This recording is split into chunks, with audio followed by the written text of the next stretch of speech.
Hello friends, welcome to நாகுவின் சமையல். நம்ம இன்றைக்கி ரொம்ப ஈஸியாக செய்யக்கூடிய பர்த்டே கேக் தான் ஒன்று செய்ய போகிறோம். அதாவது பேக்கரியில் கிடைக்கக்கூடிய அதே டேஸ்ட்டோடையும் அதே மாதிரியும் நம்ம வந்து வீட்டிலே வேன்ச்சோ கேக் செய்ய போகிறோம். அது எப்படி செய்யுதுன்னு இப்போ பார்க்கலாம்.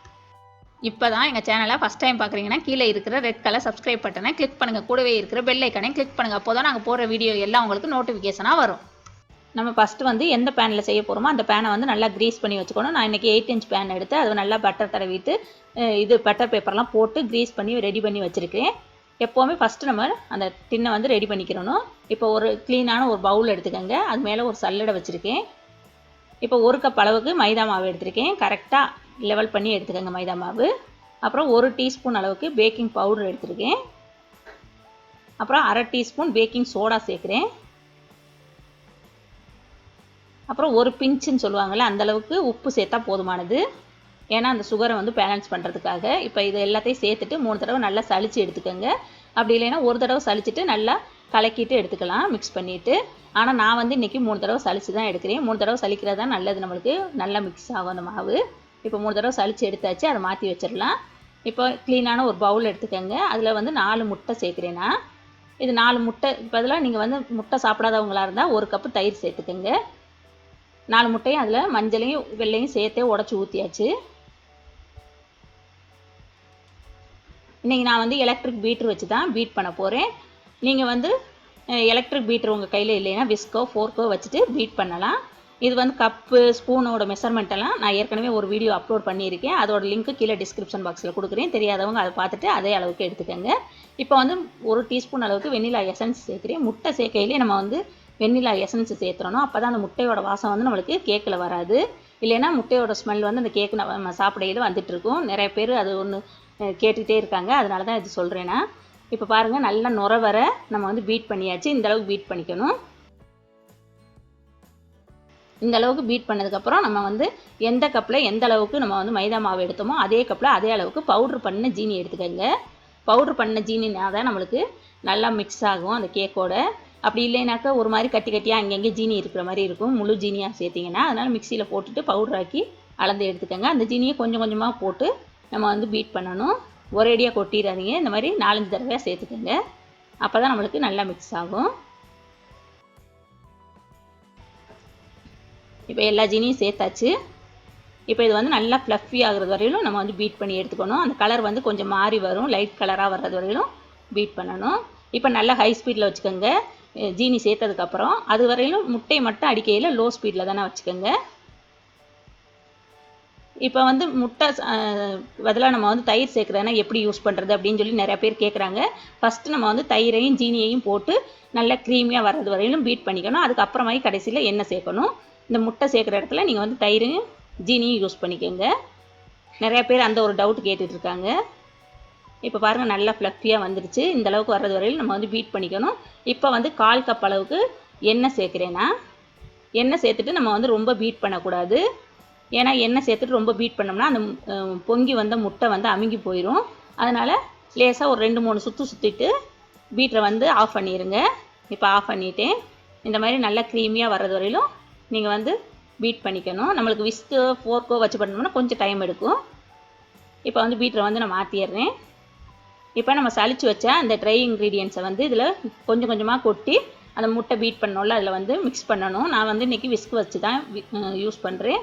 ஒரே டைரெக்ஷனில் நம்ம வந்து கலக்கணும். மாவு கலக்கிறதெல்லாம் நம்மளுக்கு கேக்கு சாஃப்டாக வர்றது, ஹார்ட் ஆகுறது இருக்குது. ஒவ்வொருத்தவங்களுக்கு நல்லா வருதுன்றாங்க, ஒவ்வொருத்தவங்க ஹார்ட் ஆகுதுங்கிறாங்க. நீங்கள் வந்து மெதுவாக மிக்ஸ் பண்ணணும் அந்த மாவு மிக்ஸ் பண்ணுறப்ப.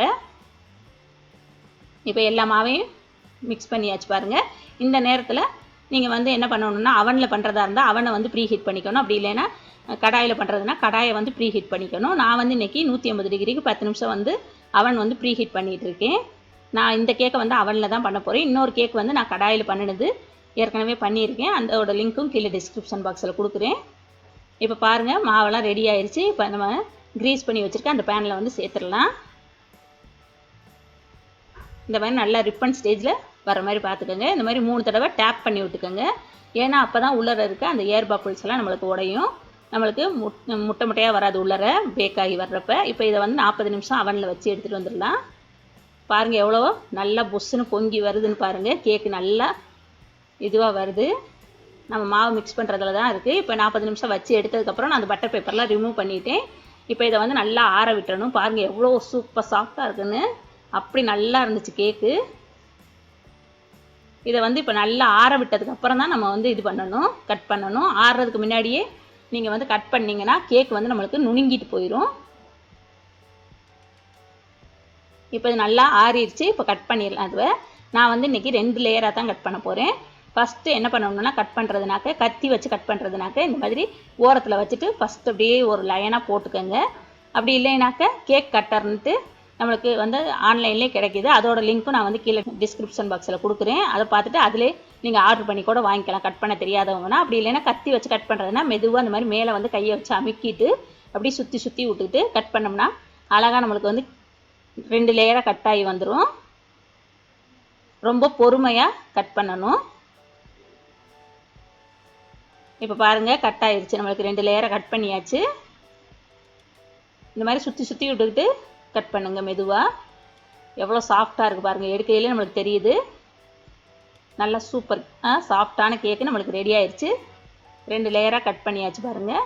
இப்போ இது மேலே உள்ளதையும் நான் வந்து லேசாக கட் பண்ணிக்கிறேன். ஏன்னா அப்போ தான் கரெக்டான லெவலாக நம்மளுக்கு வந்து இது பண்ணுறதுக்கு ஐசிங் பண்ணுறதுக்கு நல்லாயிருக்கும். அதுக்காக இப்போ மேலே உள்ளதையும் கட் பண்ணியாச்சு. இதை குழந்தைங்கள்ட்ட கொடுத்தோம்னாக்க சாப்பிட்ருவாங்க. இப்போ அதே மாதிரி சாக்லேட் கேக்கு, இதுக்கு வந்து வேன்ச்சோ கேக்குன்றதுனால சாக்லேட் கேக்கு ஏற்கனவே இந்த வீடியோ வந்து நான் அப்லோட் பண்ணியிருக்கேன். தெரியாதவங்களுக்கு அதோட லிங்க்கும் கீழே டிஸ்கிரிப்ஷன் பாக்ஸில் கொடுக்குறேன். No oil no baking powder cake இது. அதை லிங்க் பார்த்துட்டு நீங்கள் அதே மாதிரி நீங்களும் ட்ரை பண்ணி பாருங்கள். இதுவும் நல்லா சாஃப்டாக இருந்துச்சு. இதுவே 2 லேயராக கட் பண்ணி எடுத்திருக்கேன் நான், இந்த கேக்கையும் சாக்லேட் கேக்கையும். இப்போ நம்மளுக்கு வெண்ணிலா கேக்கு சாக்லேட் கேக்கு 2 கேக்குமே வேன்ச்சோ கேக்குக்கு ரெடி ஆயிடுச்சு. இப்போ இதை வந்து நம்ம வந்து ஐசிங் பண்ணிடலாம். நான் வந்து இன்றைக்கி ராயல் ஐசிங் தான் யூஸ் பண்ண போகிறேன் இதுக்கு. இதோட வீடியோ வந்து நான் ஏற்கனவே அப்லோட் பண்ணியிருக்கேன். தெரியாதவங்களுக்கு அதோட லிங்க்கும் கீழே டிஸ்கிரிப்ஷன் பாக்ஸில் கொடுக்குறேன். அதை பார்த்துட்டு அந்த மாதிரி நீங்களும் க்ரீம் வந்து ரெடி பண்ணிக்கோங்க. அதனால தான் நான் இதில் வந்து அந்தளவுக்கு அந்த க்ரீம் வந்து காமிக்கல. இப்போ இந்த மாதிரி ஒரு கேக் போர்டு எடுத்திருக்கேன். இது வந்து நான் வீட்டிலே செஞ்சது தான். இதோட வீடியோவும் நான் சீக்கிரமே உங்களுக்கு வந்து அப்லோட் பண்ணுறேன்.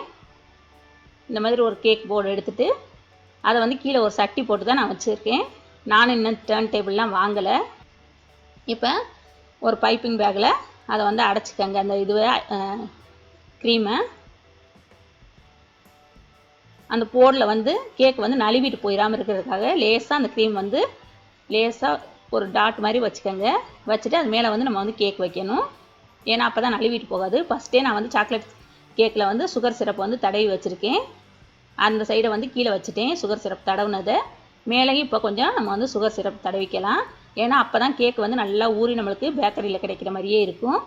இந்த சுகர் சிரப் எப்படி செய்கிறதுனாக்கா, 1 கப்பு தண்ணி எடுத்திங்கன்னா அதுக்கு 1/4 கப் அளவுக்கு ஜீனி எடுத்துகிட்டு சும்மா மெல்ட் ஆகி வந்த உடனே நம்ம வந்து அது நல்லா ஆற வச்சிடணும். அந்த சூடை வந்து ஆற வச்சுட்டு ஃப்ரிட்ஜில் வச்சு எடுத்துக்கோங்க. வச்சு எடுத்துகிட்டு நம்ம ஜில்லுன்னு தான் யூஸ் பண்ணணும்.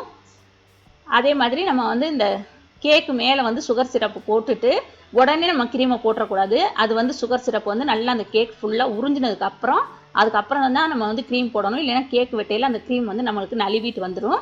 இப்போ அது மேலே வெண்ணிலா கேக் வச்சுட்டேன் சாக்லேட் கேக் மேலே. அதுக்கு மேலேயும் அதே மாதிரி சுகர் சிரப்பும் க்ரீமும் தடவிட்டு அது மேலே சாக்லேட் கேக்கை வைக்கிறேன். அதே மாதிரி மாற்றி மாற்றி இப்போ கடைசியாக பாருங்கள் வெண்ணிலா கேக் வைக்கிறேன். மாற்றி மாற்றி வைக்கணும். அப்போ தான் நம்மளுக்கு கட் பண்ணுறப்ப அழகாக 2 கேக்கும் மாறி மாறி பார்க்குறதுக்கு ரொம்ப சூப்பராக இருக்கும்.